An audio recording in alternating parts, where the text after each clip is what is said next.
আমাদের এখানে দেওয়া আছে -16 is equals to x/4 plus 2।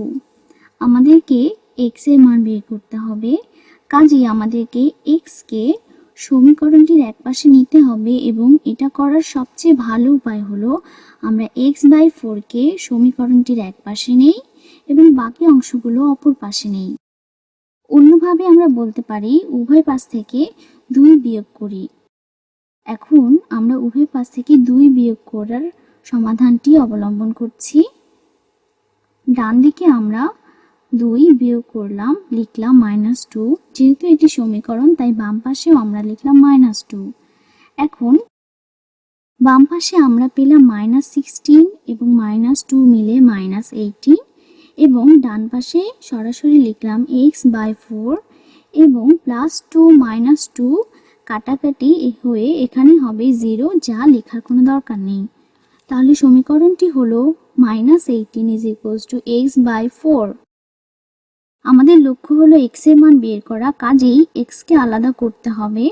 এখানে x এর সাথে 4 ভাগ আছে, কাজেই আমরা এখন যদি 4 দিয়ে গুণ করি তাহলে x আলাদা হয়ে যাবে। মনে রাখতে হবে এটি একটি সমীকরণ। আমরা ডান পাশে 4 গুণ করলাম এবং একইভাবে আমাদেরকে বাম পাশেও 4 গুণ করতে হবে। আমরা লিখলাম, তাহলে আমাদের সমীকরণটি হলো 4 গুণ -18 ইকুয়ালস টু x/4 গুণ 4। এখানে 4 দিয়ে 4 কেটে গেল, তাহলে বাকি থাকছে শুধু x এবং বাম পাশে 18 কে 4 দিয়ে গুণ করতে হবে। আমরা আলাদাভাবে লিখছি 18 গুণ 4। 18 কে 4 দিয়ে গুণ করলে পাবো 4 গুণ 8 ইজ ইকুয়াল টু 32। এখানে বসলো 2 এবং হাতে থাকলো 3।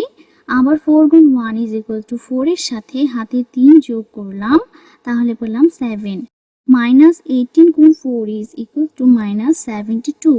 কাজেই x এর মান বের হলো -72।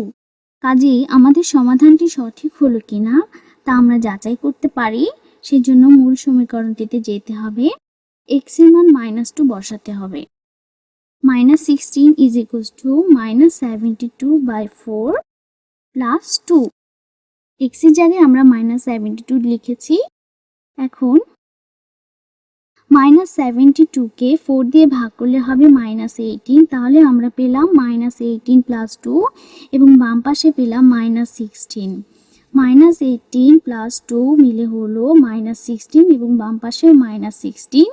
বাম এবং ডান পাশ সমান হলো, অর্থাৎ সমীকরণটি সিদ্ধ হলো।